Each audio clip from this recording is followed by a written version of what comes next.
আসসালামু আলাইকুম ওয়া রাহমাতুল্লাহি ওয়া বারাকাতুহু। 1 মিনিট মাদ্রাসা ইউটিউব চ্যানেলে সম্মানিত দিনী ভাই বোনেরা, আমি আশা করি আপনারা সবাই ভালো আছেন আল্লাহ তাআলার অশেষ মেহেরবানিতে। রমজান মাস মুসলমানদের জন্য রহমত, বরকত এবং ক্ষমার মাস। এই মাসের শেষ দশক রাতের মধ্যে রয়েছে একটি মহামূল্যবান রাত, লাইলাতুল কদর বা শবে কদর। তাই আজকের এই আলোচনায় আমরা জানব বৃহস্পতিবারের আমল ও ফজিলত নিয়ে, যেহেতু সামনে বৃহস্পতিবারে হচ্ছে আমাদের 23শে কদর। এই বৃহস্পতিবার দিবাগত রাতে আমরা একটি দোয়া পড়ব। এই দোয়ার মাধ্যমে রব্বুল আলামিন আল্লাহ চাহে তো আমাদের সারা রাত জেগে ইবাদত করার সওয়াব আমলনামায় লেখা হবে ইনশাআল্লাহ। তাই আমি আপনাদের জন্য অনুরোধ করব, অত্যন্ত গুরুত্বপূর্ণ একটি আমল, আপনারা অবশ্যই ভিডিওটি সম্পূর্ণ দেখবেন। ইসলামে বৃহস্পতিবার দিনটির বিশেষ গুরুত্ব রয়েছে। হাদিসে এসেছে, সপ্তাহে সোমবার বৃহস্পতিবার মানুষের আমল আল্লাহ তাআলার দরবারে পেশ করা হয়। এ কারণে অনেক সাহাবী এই দুই দিনে বেশি বেশি ইবাদত করতেন। আল্লাহ রাসূল সাল্লাল্লাহু আলাইহি ওয়াসাল্লামও এই দিনগুলোতে নফল রোজা রাখতেন দিনী ভাই বোনেরা। তাই বৃহস্পতিবার দিনে এমনিতেই আমাদের বেশি বেশি করে ইস্তেগফার, দরুদ শরীফ, আল্লাহর জিকির পড়া অত্যন্ত উত্তম। আর বৃহস্পতিবার কয়েকটি সহজ আমলও করতে পারি, যেমন বেশি বেশি করে আস্তাগফিরুল্লাহ পড়তে পারি, বেশি বেশি করে দরুদ শরীফ পড়তে পারি, কোরআন তেলাওয়াত করতে পারি, আল্লাহ তাআলার কাছে নিজের জীবনের সমস্যার জন্য দোয়া করতে পারি। এই আমলগুলো করলে ইনশাআল্লাহ আল্লাহর রহমত লাভ করা যায়। আর রমজানের শেষ দশক রাতের মধ্যে রয়েছে একটি মহামূল্যবান রাত, যেটা বললাম লাইলাতুল কদর। আল্লাহ তাআলা কোরআনেও বলেছেন, লাইলাতুল কদরের রাত হাজার মাসের চেয়ে উত্তম রাত। সুবহানাল্লাহ। অর্থাৎ এই রাতে করা একটি নেক আমলের সওয়াব 83 বছরের ইবাদতের থেকেও বেশি হতে পারে। তাই এই রাতে ফেরেশতারা পৃথিবীতে অবতরণ করেন, রহমত নাজিল হয়, বান্দাদের গুনাহ মাফ হয়ে যায়। সুবহানাল্লাহ।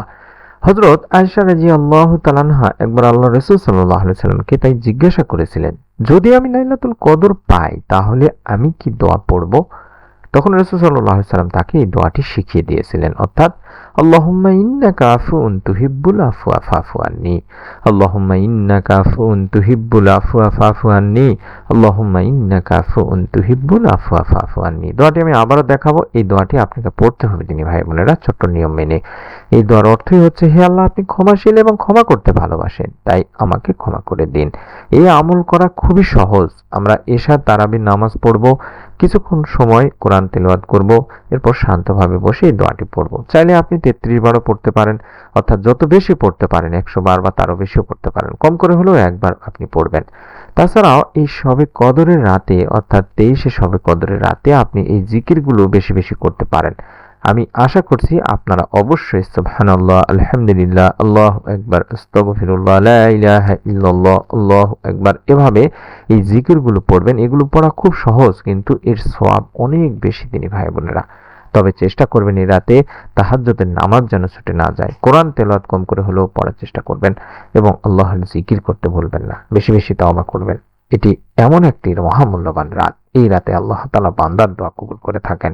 তাই আমি অনুরোধ করছি, আমরা এই বৃহস্পতিবারের আমল দোয়া, বৃহস্পতিবার রাতে যেহেতু সবে কদর পড়ে গেছে, সেহেতু আমরা বেশি বেশি করে ইবাদত করার চেষ্টা করব। জুমাবারের আগের রাতে আমরা যদি বেশি বেশি করে দোয়া করতে পারি, আজ রাতে বেশি বেশি করে দোয়া করলে রব্বুল আলামিন আমাদের দোয়াও কবুল করবেন, আমাদের মনের নেক আশাও পূরণ করবেন। এই আমলগুলো করলে এবং আল্লাহুম্মা ইন্নাকা আফুউন তুহিব্বুল আফওয়া ফাফু আন্নি, আল্লাহুম্মা ইন্নাকা আফুউন তুহিব্বুল আফওয়া ফাফু আন্নি, এই দোয়াটি যদি বেশি বেশি পড়তে পারি, রব্বুল আলামিন আমাদের আমলনামাতেও ইনশাআল্লাহ সারা রাত জেগে ইবাদতের সওয়াব দান করবেন। বেশি বেশি কোরআন তেলাওয়াত করবেন, তাওবা ইস্তিগফার করবেন, নফল ইবাদত করবেন, আল্লাহ তাআলার কাছে মনের নেক আশাগুলো তুলে ধরবেন। আশা করছি রব্বুল আলামিন আল্লাহ তাআলা আপনাকে নিরাশ করবেন না। নিয়ত করে আমল করুন এবং নতুন আমলের ভিডিও পাওয়ার জন্য চ্যানেলটি সাবস্ক্রাইব করে বেল বাটনটি অন করে রাখুন। সকলে ভালো থাকুন, সুস্থ থাকুন। নতুন ভিডিও দেখার আমন্ত্রণ জানাচ্ছি। আসসালামু আলাইকুম ওয়া রাহমাতুল্লাহি ওয়া বারাকাতুহু।